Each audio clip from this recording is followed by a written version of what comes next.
Hi friends, இந்த வீடியோவில் நம்ம மின்மினி பூச்சி எப்படி மின்னுதுன்னு பார்க்கலாம் வாங்க. மின்மினி பூச்சி அதோட முட்டையிலேருந்து லார்வா நிலைக்கு வரும். அதுக்கப்புறமா அது ஒரு பூச்சியாக வரும். இந்த ப்ராசஸ் நடக்கிறதுக்கு 2 வருஷம் ப்ளஸ் 2 வீக்ஸ் எடுக்குது.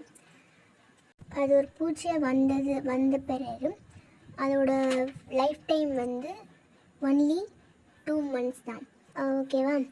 இப்போ அது எப்படி லைட் வருதுன்னு பார்க்கலாம். மின்மினி பூச்சிக்கு நுரையீரல் கிடையாது. ஸோ அதோட வயிறு பகுதி தான் அதுக்கு நுரையீரலாக செயல்படுது. ஓகேவா? அதோட வயிறு பகுதியில் லூசிஃபெரேஸ் அப்படிங்கிற ஒரு நொதியும் லூசிஃபெரின் அப்படிங்கிற ஒரு மூலக்கூறும் ப்ரொடியூஸ் ஆகுது.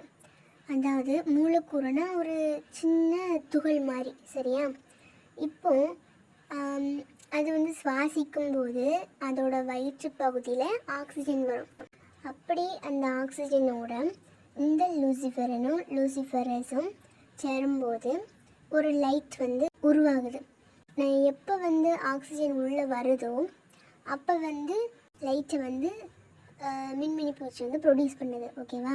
அப்போது ஆக்சிஜன் வெளியே போகுதோ அப்போது லைட் ரெடியூஸ் ஆகுது. ஓகேவா?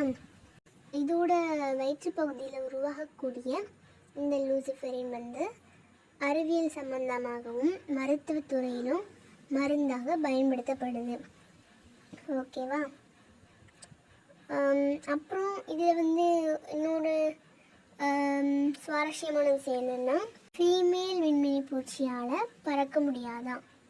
ஓகேவா? தேங்க்யூ.